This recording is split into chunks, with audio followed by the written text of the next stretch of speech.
Let's get it.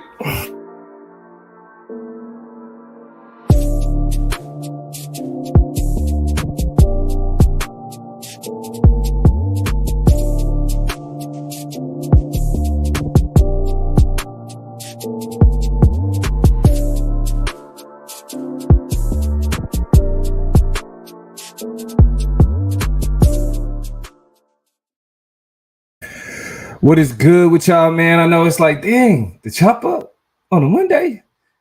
That's what it is, man. It's the chop up on a Monday. I am Damo, the political plug, and I have, you know how y'all know how I do special report, right? This is probably a conversation that we would have on Thursday, but by the time Thursday come, you feel me? All of this gonna be washed over. It's gonna be some crazier news for people to see. So I'm like, man, let me go ahead and just have this conversation with y'all right now. Shout out to Chop Nation, all the fam out there. Y'all know how it is when y'all come in here, say what's up. But we getting right into it, right? As y'all can see in the title, the sister Angel Reese, basketball player for LSU, Louisiana State University, they just won a national championship. Congratulations to them.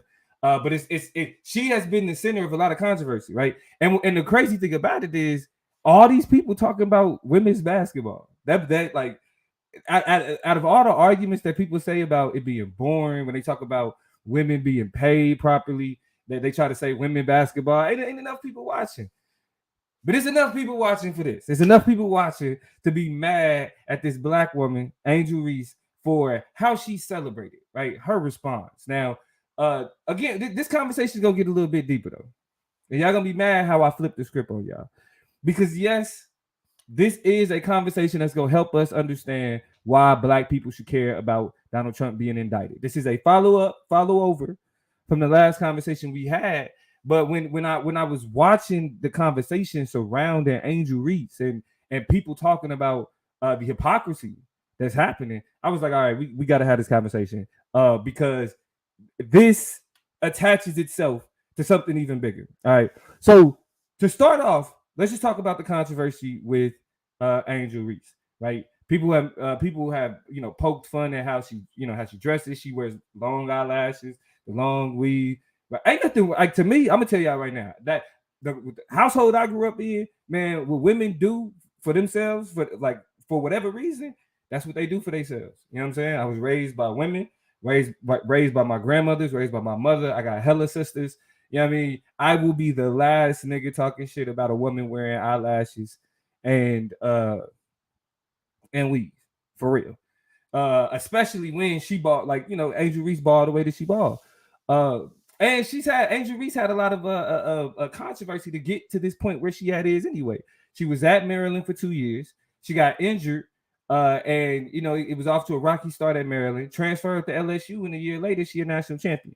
Right. So that's all we should be talking about. Like that's the Cinderella story. Caitlin Clark, who balled out, right? Like, and she isn't the reason why all of this controversy is happening, but as a white woman, she is at the center of it because white women get made an issue for a lot of people. So here we are. That's why we're having this conversation. But instead of just like being glad that that Angel Reese had this crazy change in her career and was able to become a national champion, people are talking about this here. Let me pull this up so y'all can take a look at it. This is Angel Reese knowing that they was heading into gonna be winning that national championship. This is how Angel Reese responded. Straight up. Like, put the ring on the finger. Now, the controversy isn't this specific gesture, but we're gonna talk about why, like, this image means something. The controversy is centered around the fact that Caitlin Clark, during the Elite Eight appearance, the Iowa player that you see here, doing her Elite Eight appearance when they were playing against Louisville, University of Louisville women's basketball team, she did the Tony Yayo. Now, let me clear this. This is the Tony Yayo. This is not the John Cena. This is not the You Can't See Me. Even John Cena will admit that he took this from Tony Yayo. Okay. Caitlin Clark hit Louisville with the You Can't See Me. Flexed on him. She said she was showcasing that Mamba mentality. We know Kobe was a legendary shit talker. But she flexed on Louisville with the "you can't see me," right? What ends up happening is when they get to the national championship, what Caitlin Clark don't know is Angel Reese came from the ACC. They played Louisville, so they got a little ACC connection, right? When she was in Maryland. So when she saw the disrespect that Caitlin Clark was doing when she was flexing on the girls at Louisville, her home girls, she was like, "I got y'all. I'm gonna get y'all. I'm gonna get that get back for y'all." And that's what she did. So while they was going into the final minutes of the game, she hit it with the "you can't see me." She hit it with the "we about to get that ring." She flexed on it, right? Same thing Caitlin Clark did to Louisville, to be clear. Hey, and everybody watching, let me know if we having any issues. If y'all can hear me, or if it's any delay, just to make sure. StreamYard be acting funny sometimes, but yeah, y'all let me know if it's any issues. So she flexed on it up.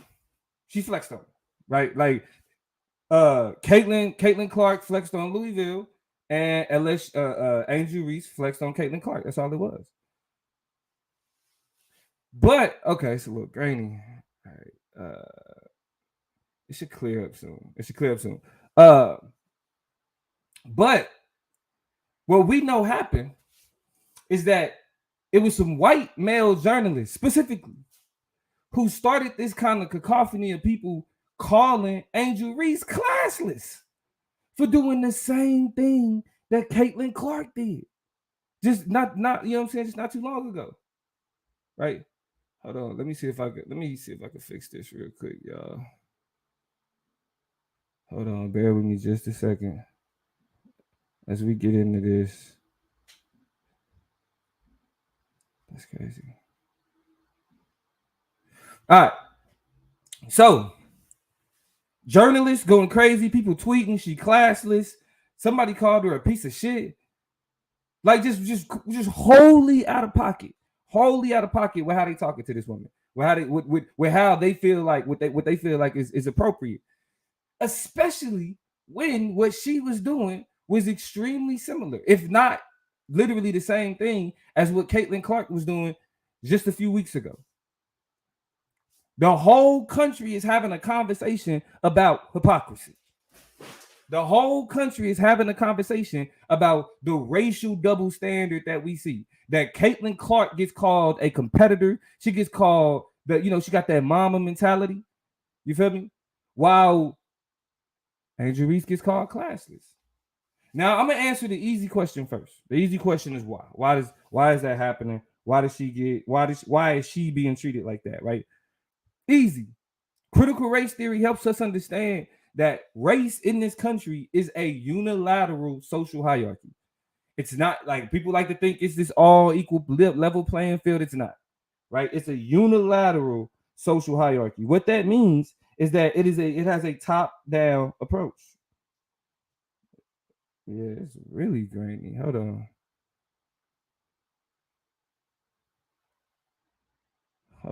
Let me see what's going on here, y'all. It's really grainy. I'm looking at it. Hold up.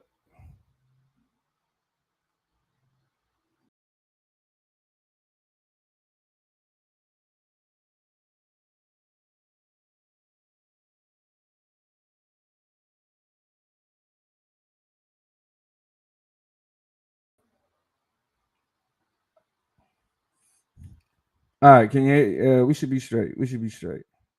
That's all. Yeah. All right, we straight. Let's get back to it.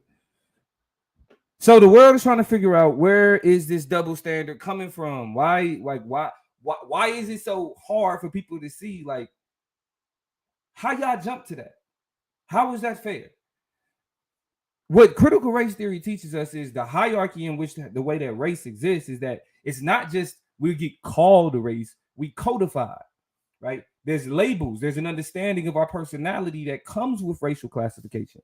So what we saw with the Caitlin Clark Angel Reese situation is we're seeing the ways in which how we respond to things, like our actions are filtered through a racial lens. And that racial lens always works. And this is like the second or third tenet of critical race theory. But that racial lens always works to the benefit of whiteness. That racial lens, when it creates that double standard will always work to denigrate blackness and to build up whiteness based off of that denigration. Okay, that's just how it goes. Like when race was set up, again, Carl Linnaeus in his book Systems of Nature hierarchically ranked races, and that's what we're seeing. Because not only was it a hypocrisy, but white sports fans were having to watch this unapologetically black woman, this unapologetically black athlete who went through trials and tribulations to get to where she at. They had to watch that unapologetically black woman flex on this white girl. They had to watch this unapologetically black woman show this white girl, nah, we get in this ship. Y'all can't see us. And it triggered their whiteness. It triggered like that patriarchal, you know what I'm saying, white, toxic masculine need to, we got to protect the white woman. That is not okay how she responded to this white woman. When the white woman was telling the other black girls that they can't see her, Mamba mentality. But as soon as the black girls do that right back to this white woman, it's, nope, that's classless. We can't have that. That's not okay. She's a piece of shit. This is why y'all need critical race theory, because then we wouldn't be asking these questions. We need critical race theory so we can understand that, oh, this is their racial lens, like their racial programming playing out. It's not intellectual. There's no real analysis about how they her response to and how that's bad for the sport. No, because most of these people don't even care about women's sports. This is the racial hierarchy playing itself out. The way that y'all see this power dynamic, where Angel Reese has the power in this photo, and Caitlin Clark, it looks defeated. That goes against the racial hierarchy. We could take it back even further, and go all the way back to the Olympics in Berlin, and black people having to prove Hitler wrong because he thought he had the best athletes. He thought he had the best. He had the best runners. Nah, brother showed up and said, "No, I don't think so." Y'all know who that brother is. If you don't, go do some research. Berlin Olympics. So what this image is displaying is the total fear of white men. You know what I'm saying? Of white culture as a whole. Like this display of superiority. Now, in this instance, we only talking about a basketball game, y'all. This is just a basketball game. But what critical race theory helps us understand is when we see these visceral responses to black women, in this instance, right, displaying a level of ferocity, right, a level of pride that they don't think we deserve or they don't think we should have. Yeah, it hurts them. It hurts them. So the easy answer to understand the hypocrisy is racial realism. This image distorts the power dynamics that we understand in this country. Right? That's the easy part. That's the easy part. It ain't even because it ain't a lot to dissect. It ain't a lot to digest. Like some people just had some crazy, you know what I'm saying, responses to what this black woman did, ignoring the clear cognitive dissonance, the clear hypocrisy. But the reason why I'm talking about this, because I'm a political plug. I'm not the sports plug. It's the Chop Up Show, not the Sports Chop Show. So it's like, why is we got the plug talking about some issues that happen in sports? That we talk about some things that happen in sports when it's important enough. But what I thought was extremely interesting was how important people feel that it is, especially in sports media. But let's just say media in general, just when you hear these conversations, what I think is extremely interesting is how people feel like we got to call out this hypocrisy. The way that they doing her, the way that they treating this black woman, we have to call this out. We should not let the media get away with insulting her and calling her out her name or mistreating her or calling her POSs and all of that. Nah, that is not okay. That is not okay. We have to speak to that. And I'm with that. 100% wholeheartedly. Everybody that feels like that hypocrisy that we saw in the media, that we saw from some major media names, that hypocrisy, it needs to be addressed. It needs to be called out. To the point where I was even having a conversation with my wife about it, because she was even up on game about it, and I was asking her, and I was like, well, what you think about? Why you think it's important to talk about it, right? And she was like, because it's wrong. Like how like her being treated that way, specifically when the white girl did the same thing, is wrong. And then it hit me. For me, I'm trying to get y'all to understand why. Like a lot of the conservative hypocrisy, specifically the conservative hypocrisy surrounding Donald Trump and him currently being indicted. I'm trying to figure out like how do I get people to understand like when conservatives are pushing these issues and they're displaying their blatant hypocrisy. How do I get people to understand that this needs to be called out?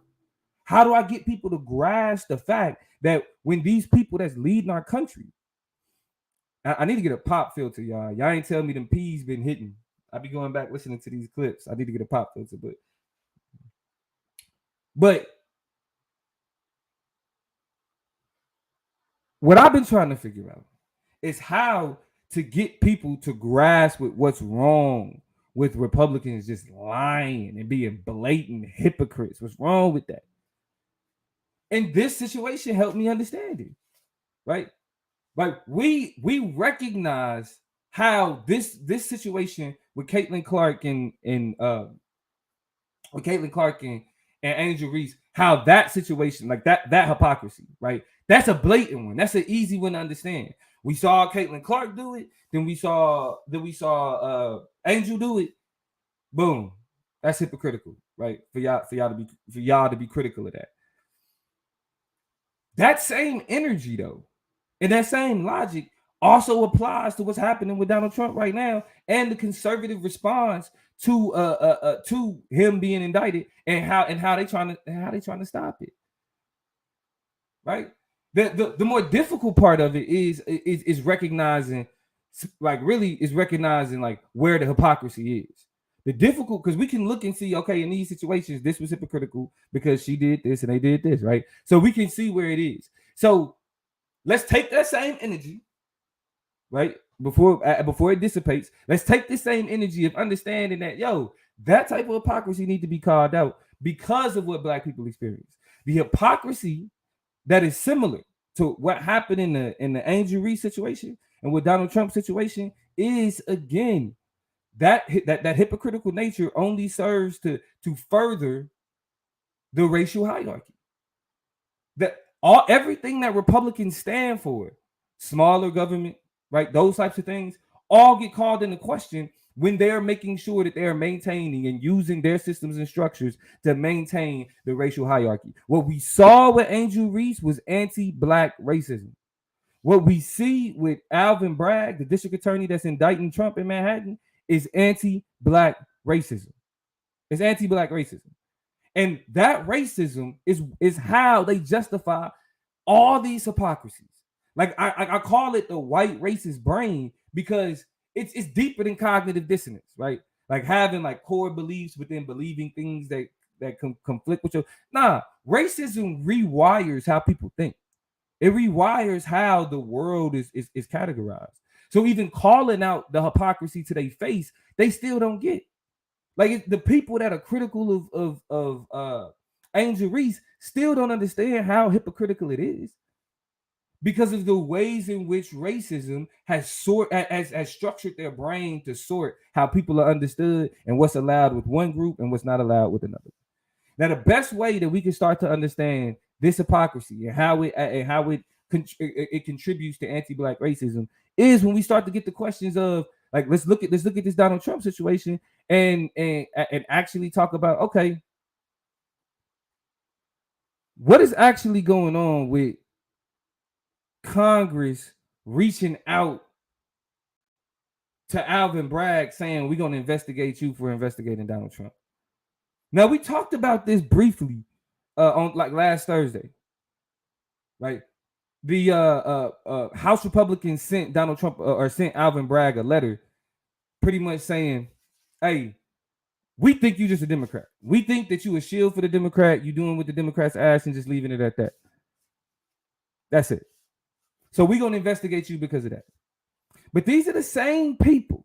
These are the same people who will tell you that there's nothing more important that the government should be focused on than states' rights. And I'm sure y'all have heard it before. States' rights. When Republicans are trying to limit government action to fight racism, to fight poor people being mistreated, Republicans lie on states' rights so they can use the control of these red states to fuck over black people and to fuck over poor people and women and queer people. That's how it goes, right? But what happens when the tables get turned? Like, let's look at it. They've used states' rights to literally, hold on, let me pull it up. They've used state rights to literally gut the Voting Rights Act. Like, literally, the piece of legislation that was created for to make sure that everybody had the right to vote, that everybody had was able to access everything that's needed in order for them to vote. But here we are. They literally, the conservative majority opinion declared that voter fraud, not racial discrimination, is a threat to the American system of representation.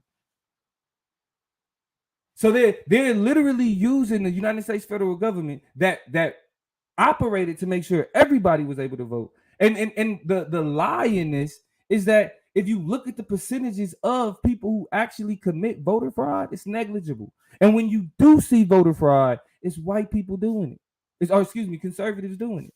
The same thing. But you get the picture. You get the picture. The same hypocrisy that we see with Caitlin Clark and Angel Reese is the same hypocrisy that they use to deny black people the right to vote, to take away the days that we use to vote, to take away the practices and the methods that we use to vote. That's why we should have the same frustration, and we should that should carry over. If we're asking ourselves, why do we care about Donald Trump getting indicted? It's the same reason why we care about Caitlin Clark, the hypocrisy of Angel Reese and Caitlin Clark. Because that same hypocrisy on a larger scale becomes just as dangerous. That same hypocrisy on a larger scale is dangerous. And we as black people, we are sitting back and still, because this happened in 2013. By 2016, the Supreme Court was ruling that states like North Carolina and Georgia were actively working to deny a specific group of people their rights. They were actively disenfranchising black people specifically. When we ask ourselves, why do we care about Donald Trump being indicted? It's the same reason why we care about what's happening with Angel Reese.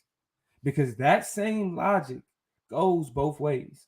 But because we understand little about like these talking points that they run with, because we so detached from the political conversations, we don't see those connections. But it's connected. Anti-black racism is what pushes the hypocrisy that criticizes Angel Reese. And it's the same thing that pushes the hypocrisy that has them gutting the Voting Rights Act. Even though, right, we talking states' rights.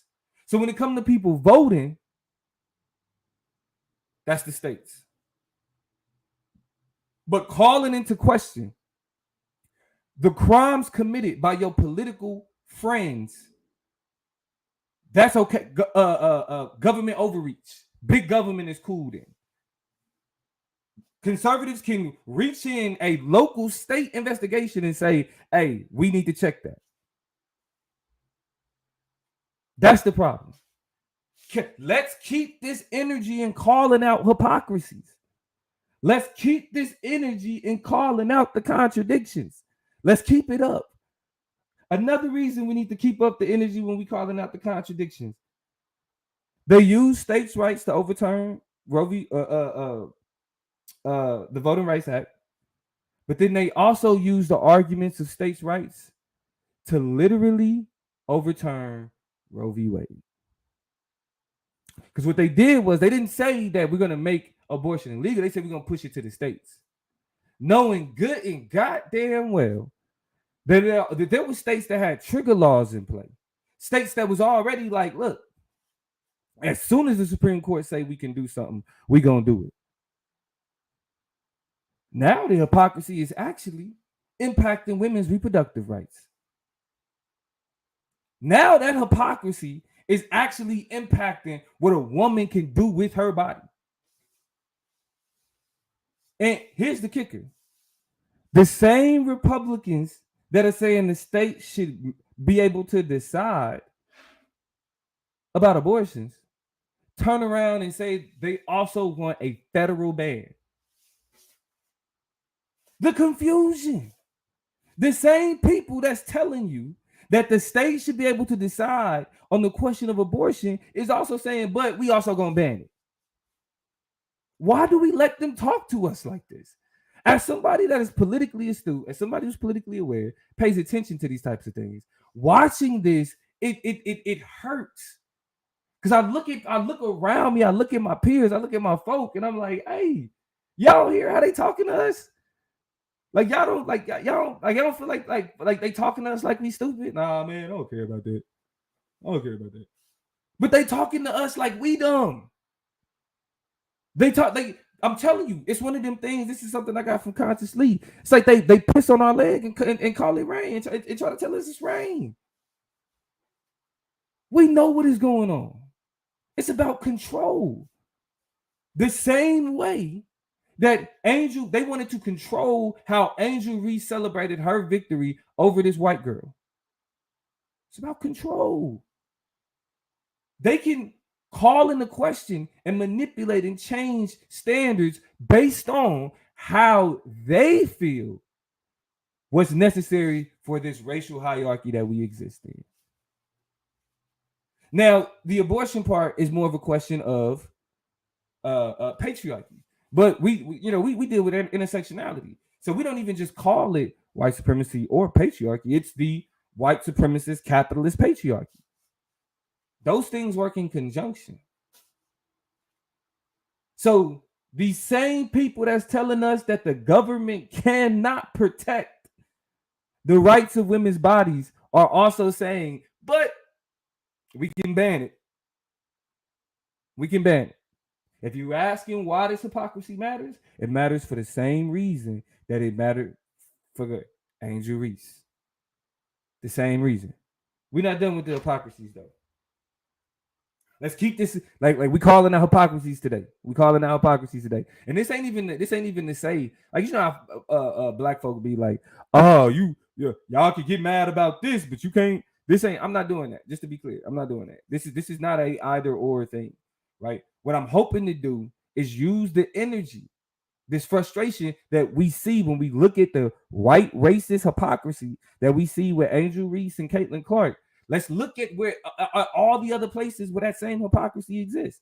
Let's connect it. Let's use that, right? And I'm gonna keep telling y'all, when you ask why it matters, same reason why it matters for our sister, Angel Reese. The third hypocrisy. So they gutted. They said states' rights to gut the Voting Rights Act. They said states' rights to take away the right for women to get an abortion, right? Or to set it up for the right to women to get abortion. Let's take it back even further. Y'all may not remember this as much, but yeah, this is just as important. They use states' rights to deny people health care. They use states' rights to deny Obamacare. And this goes all the way back to 2010. But this is before it was passed. But the conversation as to why there shouldn't be a larger insurance program, a federal insurance program, was states' rights. They fought tooth and nail for this. They told us that we didn't deserve to have access to affordable health care, which most people got under Obamacare because it went against the right to the states. They literally infringed on our ability as citizens to be able to go to the doctor. Even though the high cost of medical bills ends up getting passed right back on to taxpayers because people ain't paying that. People ain't paying that. So we sitting here listening to these people tell us, oh no, they're infringing on states' rights when you try to get them health care. What's happening? So as we sit back and we listen and we see everything that's going on with Donald Trump and this indictment that Donald Trump is dealing with, we literally have to ask ourselves, are we cool with them talking to us like that? Angel Reese situation says that we're not. The Angel Reese situation says that when that blatant racist hypocrisy gets displayed in front of us, when that blatant racist hypocrisy is loud and boisterous, yeah, we got to stand up and say something. We got to stand up and say something. And that's why I'm fighting so hard for us to recognize and protect Alvin Bragg. I mean, protect him as much as we can, but recognize and realize the benefit of somebody like Alvin Bragg, because as a black man, they're using all these other situations and conversations to make it to where he the problem. Y'all not tired of black people being called the shields of Democrats? Alvin Bragg is doing his job. It's supposedly over 30-something charges that Donald Trump could be hit with. But they get up and they're constantly telling us somebody like Alvin Bragg is a Democratic sheep. Black people only vote Democrat because they sheep. They brainwashed. Nothing politically that we do is connected to us. Everything about black people and our engagement in policies and politics and even in something like crime and order and holding somebody who committed a crime accountable, it gets turned into, oh, that's just something they're doing for the Democrats. Oh, that's just something they're doing for the Democrats. Y'all not tired of hearing that?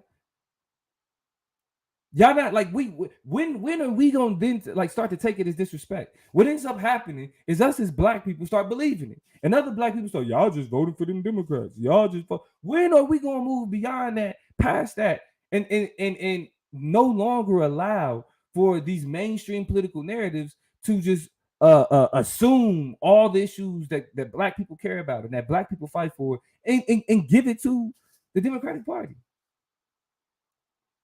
And what's even crazier, again, we talking hypocrisy, white racist hypocrisy. What's even crazier is that they'll tell you that their little beef with Democrats and Republicans. Hold on, is it grainy again, y'all? I have to use next time I got to use my other computer. Yeah, hold on with me real quick. We almost done. We almost done. Hold on with me real quick.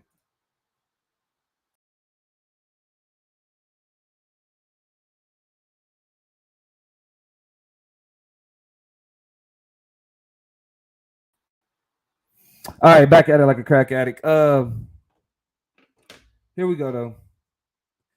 These same people that are telling you, they tell you that states' rights matter. They tell you that big government is bad. States should be able to do what it is that they do without the interference of big government. These same people are also the people that say, when we talk about racial disparities in crime, they tell us, no, it's y'all fault. No, but when all these black people are going to jail, it's because they commit crimes. When all these black people are going to jail, it's because they use drugs. When all these black people are going to jail, it's because they, right? When we look at the statistics related to crime and punishment as it pertains to black people, it's what we do. It's the pointing the finger. It's the they. Why is it now that the same people who call into question the role that racism plays in our criminal justice system want you to believe that the only reason that Donald Trump is being indicted is because of Democrats? It's because of Democrats. Not because Donald Trump did anything wrong or whatever. They're trying to tell you that the problem with the system is Democrats. Black people, How many times have we been told that the claims that we make about racism is we're making it up? We're making excuses. Y'all need to take responsibility for your own actions. Don't do the crime if you can't do the time. But y'all want to tell us that the only reason that Donald Trump is being held accountable for him breaking the law is because of Democrats? We should be offended. They have a worse argument than we do. And because of their hypocrisy, the white racist brain has made like their logic is out the window. They have a worse. We have a history of slavery, right? We have a history of like police actually being slave catchers. We have the history of the 13th Amendment that tells us that slavery was abolished unless you committed a crime, and then all the things that you was under slavery could then be done to you. So then when we say, well, look, let's look at the 13th Amendment. It's literally saying that, well, slavery is illegal unless you commit a crime. But and so all the people that used to be considered slaves are now criminals. Now, if we was just logically piecing things together, it would be easy for us to say, yeah, racism. Yeah, it just evolved, right? The institution of slavery became more suitable for the new society that we existed in. And so, but to make sure that we kept that slave class, let's just make sure these people over here, the people that we were slaves, let's just call them criminals. If all we got to do is say that they committed a crime and we can do the things that we did during slavery, cool. Let's just call them criminals. That's not a leap. That's not a leap. We see it every day. But they are trying to get us to believe that the only reason the district attorney of New York, of Manhattan, New York, cares about holding Donald Trump accountable for crimes that he committed was because he's a damn Democrat.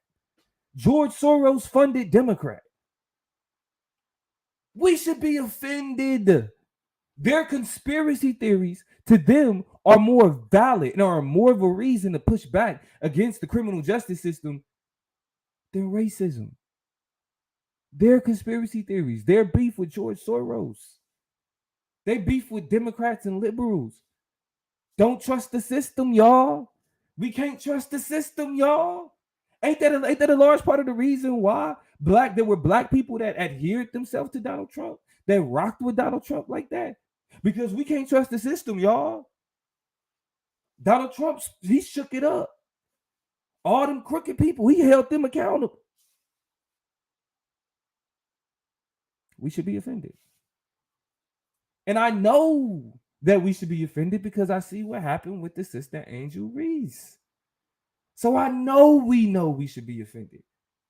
We just got to be more up on game. The only reason that Republicans can make this it's just Democrats' argument is simply because Donald Trump's Justice Department chose not to lock his ass up. That's it. Donald Trump committed crimes when he was in office. The only reason he wasn't held accountable for it because the person that was supposed to hold him accountable worked up under Donald Trump. Donald Trump appointed him. Donald Trump put him in that office. That's why all the crimes he committed while he was in office, nothing happened. Because the people that were supposed to hold him accountable worked for him. People. Now that he ain't got nobody working for him, now that he ain't got nobody that he can convince to, because even, guess what? The Manhattan investigation, the Justice Department told the prior district attorney before Alvin Bragg to halt their investigation because they were going to handle it. They told the Justice Department this very investigation that we're talking about now. Yeah, it was another DA that was already working on it. The Justice Department told them, stop, hold it, we got it. They've been telling us for years, y'all, racism ain't an excuse for y'all going to jail. They've been telling us for years that racism ain't an excuse for our bad behavior, our criminality. It's all about personal responsibility. But where are those same personal responsibility people when it comes to Donald Trump? Defending him. And that's why I keep pointing out black conservatives, all is not lost. If y'all keep going down this trajectory, defending this nonsense, because black conservatives are the first people that will tell you racism is not a good excuse to call out the criminal justice system when black people are getting locked up. But those same black conservatives will turn around and say that the only reason Donald Trump is getting locked up is because of Democrat and George Soros, etc. We should be offended. Like the criminal, when we talk about the criminal justice system, this ain't just no simple, oh, we getting tickets. I'm talking about life altering. Black people have had their entire lives changed because they got pulled over for some bullshit, couldn't afford the ticket, got their license suspended, had to go to jail, lost their job. Like it like criminal, like crime and punishment, like getting locked up, getting arrested, having to go to court, having to pay these fines. It's frivolous to them. But to us, it could literally change the trajectory of our lives. Weed is frivolous now, but every time I see a dispensary, that looks like a iStore, looks like an Apple store, I'm thinking about niggas that literally to this day can't find work because they had, hey, that's weed. Weed is a drug. You going to jail. You know how many times I didn't heard people talking about this Donald Trump stuff say, well, you know, would other prosecutors do it? Would other people engage with other? It's all this conversation about should they do something? Would somebody else do something? We would never afforded that, y'all. I'm gonna die on this hill. Every time y'all hear me on this mic, as long as there are people in our society out there defending powerful people who, when they get caught up, people question, well, you know, would they come? Yeah, man, listen. I ain't know a nigga yet. I don't know nobody that police saw them with weed and they wasn't supposed to have it. They said, well, you know, it's probably happened. Since I've heard, actually, you know, it's like weed and been tossed every now and again. But when you compare that to the ratio of black people, men and women, and non-binary folk, who have sat in jail, who have criminal records, who have felonies, for less than what Donald Trump is doing.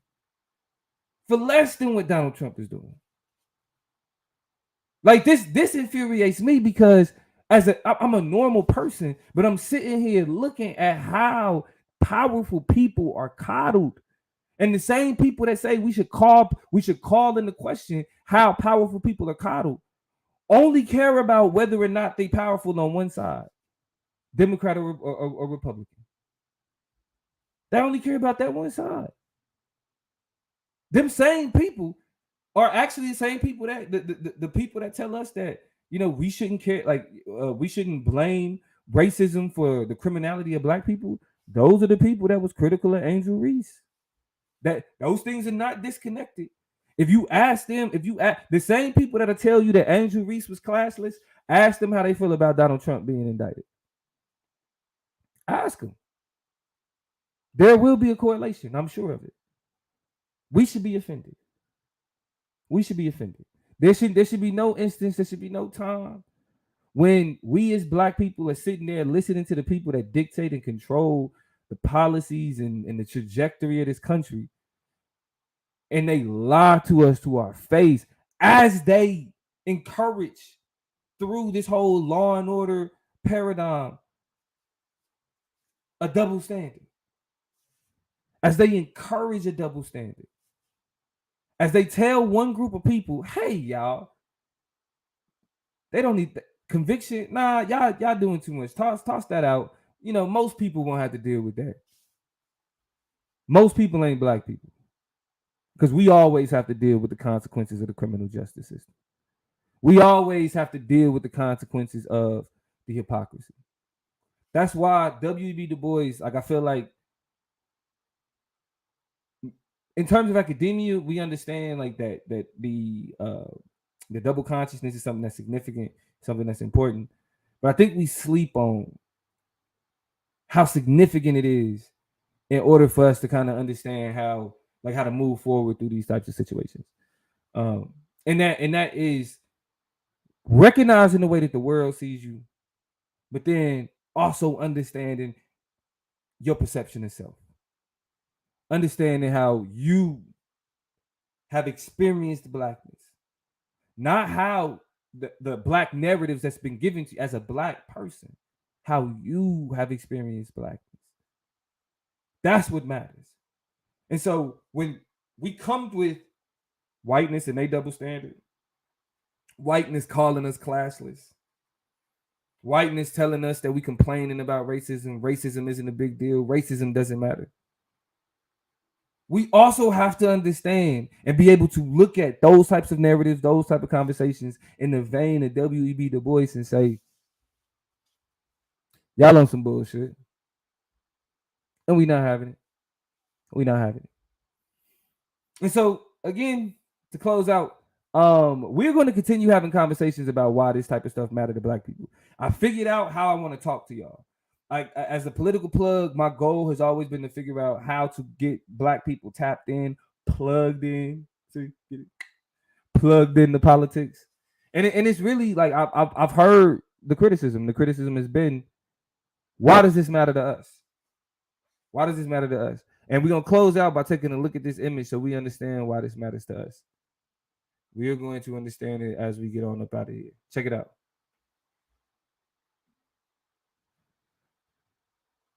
Right here. This is why it matters. This is the dynamic they don't want to see. They don't want to see y'all winning.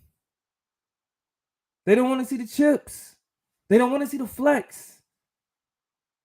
So they're going to try to hold you to a different standard than we operate off of, and it's not working. If y'all can look at the outrage at this image and say we got to push back against that outrage, we can also look and see what's happening with Donald Trump and recognize that we got to push back against the outrage that's associated with him not being held accountable. So I appreciate y'all. Toya will be back Thursday. She was as y'all know, at the National Debate Tournament. Her and I will be back for a great show for y'all Thursday. Y'all check me out, the Political Plug, Instagram, TikTok, all of that. Toya G on Instagram, at the Chop Up Show, Instagram, at the Chop Up Show, YouTube. I will see y'all next time. We out.